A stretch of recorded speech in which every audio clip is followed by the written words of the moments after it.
वायु हो, जल हो, स्थल हो, लिविंग थिंग्स हो, नॉन लिविंग थिंग्स हो, ये सारे के कॉम्बिनेशन को हम लोग क्या कह रहे हैं?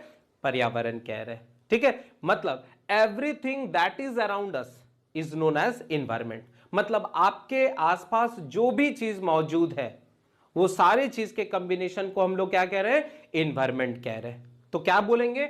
Environment is a combination of biotic. Biotic कहने का मतलब होता है लिविंग एनवायरमेंट। लिविंग एनवायरमेंट का मतलब हो गया कि जहां पर ह्यूमन लोग रहते हैं, एनिमल्स रहते हैं, प्लांट रहते हैं, ये सारे को क्या कहेंगे? बायोटिक। मतलब उसके अंदर जीव है, दैट इज कॉल्ड बायोटिक। और दूसरा क्या है? एबायोटिक, या हम कह सकते हैं नॉन लिविंग एनवायरमेंट, जिसमें वाटर आ गया, लैंड आ गया, एयर आ गया, टेम्परेचर आ गया, सनलाइट आ गया, माउंटेन आ गया, डेजर्ट आ गया। ये सारी चीज को क्या कहेंगे? अबायोटिक कहेंगे। तो यहां से डिफिनेशन क्या बन गया कि environment is a combination of biotic and abiotic, जिसमें हम कह सकते हैं कि it is a combination of living things and non living things. तो यहां से आप देख पा रहे होंगे कि biotic plus abiotic is equal to environment. तो आई होप आपको समझ में आ रहा होगा कि एनवायरमेंट क्या होता है। ठीक है, देखिए बहुत ही आसान सब्जेक्ट है और बड़ा ही इंटरेस्टिंग है। ये सब्जेक्ट आपके बोर्ड एग्जाम के लिए तो इंपॉर्टेंट है ही है, और इससे आज जो आपका सेशन है जिसमें आप जो भी एग्जाम होता है आज के डेट में, उसमें क्या होता है, खासकर इन्वायरमेंट से भी कुछ कुछ क्वेश्चन आने लगे। और ये क्वेश्चन ऐसा रहता है कि आप इसको नजरअंदाज करते हैं कि ये इतना इंपॉर्टेंट नहीं है, पर आज का जो ट्रेंड चल रहा है एग्जाम में, उसमें इन्वायरमेंट भी एक बहुत बड़ा इंपॉर्टेंट पेपर बन के निकल के आ रहा है। देखिए ये इंपॉर्टेंट पेपर क्यों है? क्योंकि आदमी के अंदर अवेयरनेस लाना है।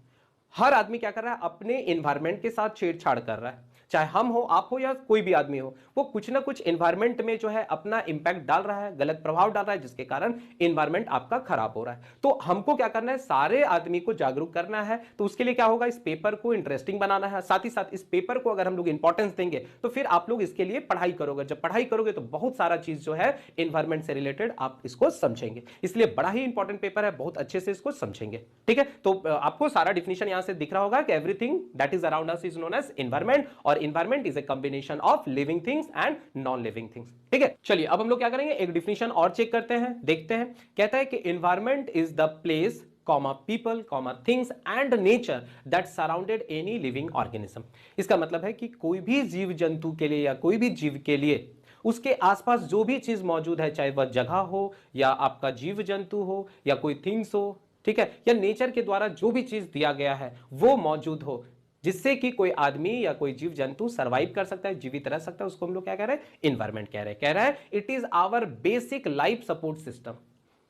इन्वायरमेंट ही क्या है? एक ऐसा चीज है जहां पर या जिसके मदद से हम लोग क्या कर सकते हैं? जीवित रह सकते हैं। आपको पता है कि पृथ्वी ही एक ऐसा प्लानेट है इस पूरे प्लानेट सिस्टम में जहां पर जीवन या हम कह सकते हैं लिविंग बीइंग सरवाइव कर सकता है। उसका सबसे बड़ा मुख्य कारण क्या है? कि यहां का जो वायुमंडल है, यहां का जो एटमॉस्फेयर है, वो आपके फेवर में है।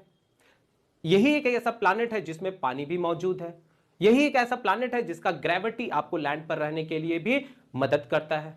तो कह सकते हैं कि एनवायरमेंट, सीधा भाषा में ये याद रखना है कि एनवायरमेंट ही आपका लाइफ सपोर्टिंग है। आपको यहां से अगर हम चंद्रमा पर भेज दिए, मंगल पर भेज दिए या किसी दूसरे प्लानेट पर भेज दिए, तो भेजने से इंपॉर्टेंट नहीं, आप वहां सर्वाइव ज्यादा दिन तक नहीं कर सकते जब तक वहां पर लाइफ सपोर्टिंग सिस्टम नहीं होगा। इसका मतलब वहां पर हवा, पानी, ये सब नहीं मौजूद होगा, तो आप उस प्लानेट में कल्पना भी नहीं कर सकते कि आप जीवित वहां रह सकते हैं, ठीक है, बहुत दिन तक।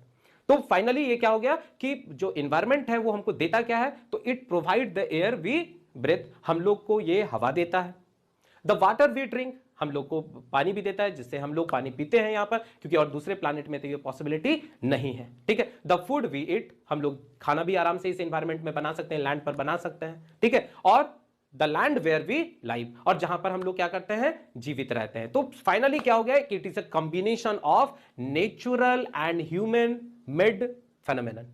इसका मतलब है कि ये जो है वह नेचर के द्वारा जो भी चीज दिया गया है और आदमी जो भी नया नया चीज बनाया है, उस सारी चीज के कॉम्बिनेशन को हम लोग क्या कह रहे हैं? एनवायरमेंट कह रहे हैं। ठीक है, तो अब हम लोग को समझ में आ गया कि एनवायरमेंट होता क्या है। तो बस आपको ये याद रखना है कि आपके आसपास जो भी चीज प्रेजेंट है नेचर के द्वारा दिया हुआ, या आप उसको क्रिएट किए हो, ह्यूमन बीइंग उसको क्रिएट किया हुआ है, उस सारे के कॉम्बिनेशन को क्या कह रहे हैं हम लोग? एनवायरमेंट कह रहे हैं। क्लियर है? पर आज के डेट में क्या हो रहा है प्रॉब्लम सबसे ज्यादा, कि हम लोग जो अपना पर्यावरण है, जो एनवायरमेंट है, उसके साथ काफी छेड़छाड़ कर रहे हैं।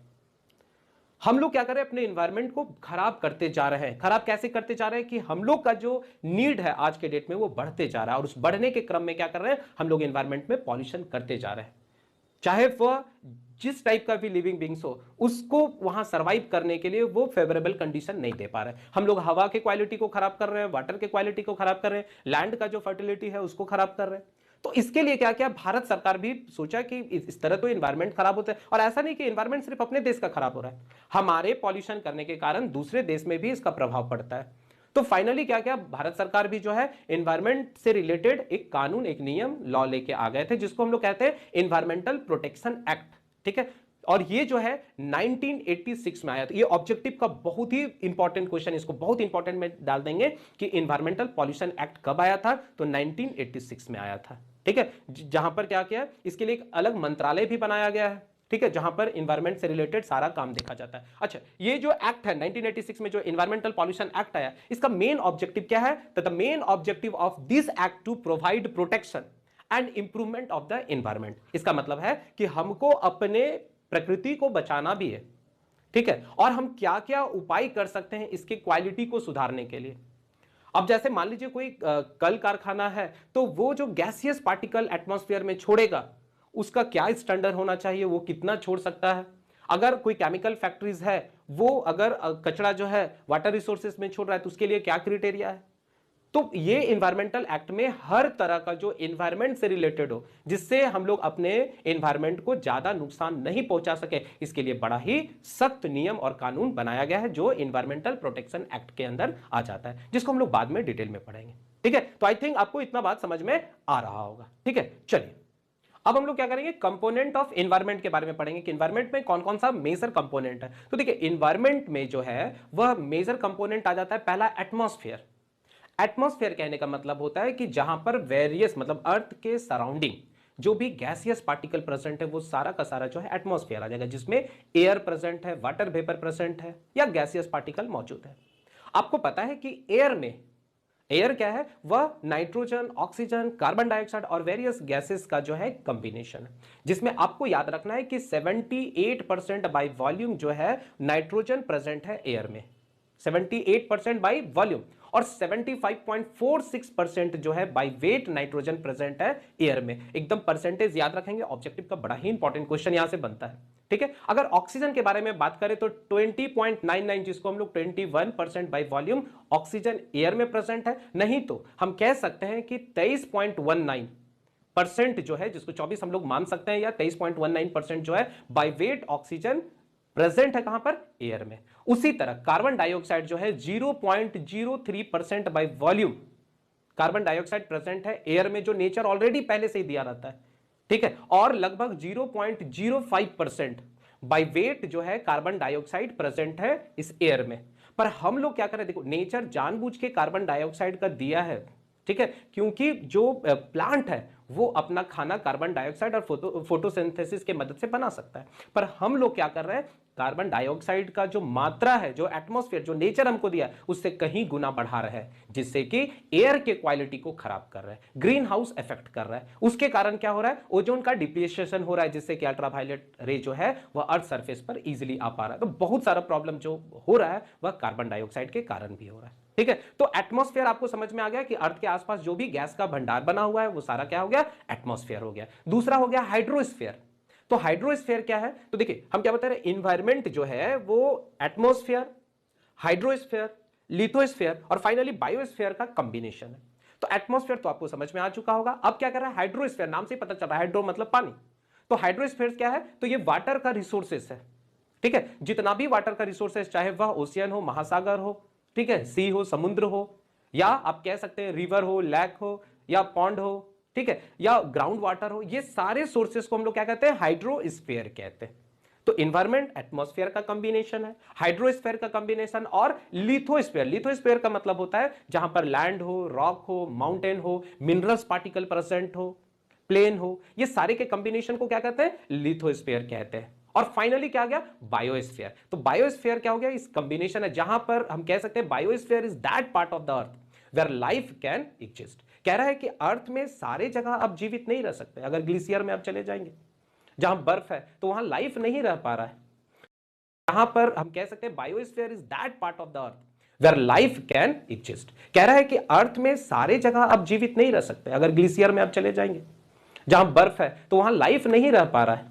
तो कह रहा है कि biosphere is that part of earth, मतलब अर्थ में एक ऐसा जगह जहां पर लाइफ सोचा जा सके या लाइफ रह सके, जो फेवरेबल कंडीशन है, मतलब वहां का टेम्परेचर, वहां का वाटर, वहां का एयर, वहां का लैंड आपको रहने के लिए उपयुक्त हो। तो ऐसे सारे जगह को हम लोग क्या कह रहे हैं, बायोस्फीयर कह रहे हैं।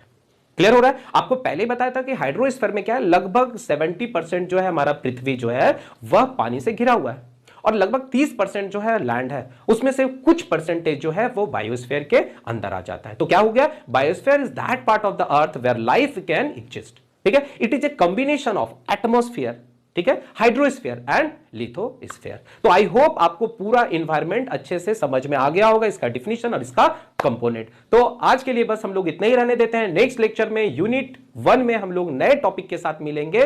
तब तक आप लोग क्या करेंगे, मन लगा के पढ़ते रहेंगे। बस स्टूडेंट एक काम और करेंगे आप लोग कि लेक्चर के साथ साथ आप इसको अच्छे से बोर्ड से ही नोट करते जाएंगे और इसी तरह का जैसे यूनिट हम खत्म करेंगे आपको इस पूरे यूनिट का पीडीएफ भी दे देंगे। अगर उसमें कुछ एक्स्ट्रा बात नोट करना होगा तो आप वहीं पर ही नोट कर लेंगे। ठीक है, और बस ये याद रखेंगे कि हम लोग पूरे सिलेबस को कंटिन्यू रखेंगे और सिलेबस वाइज ही लेक्चर बनाएंगे और उसमें हमको लगेगा कि इस जगह ज्यादा कुछ बनाना है या कुछ आपके कंपटीशन से रिलेटेड रहेगा तो हम जरूर उस बात को बिना सिलेबस में रहे या ना रहे हम उसको ऐड कर देंगे। ठीक है, तो आई होप आपको ये पूरा का पूरा चीज समझ में आ चुका होगा। अब हम लोग नेक्स्ट लेक्चर में नए यूनिट के नए टॉपिक के साथ मिलेंगे। ठीक है, तब तक आप लोग मन लगा के पढ़ते रहिए। Okay, thank you.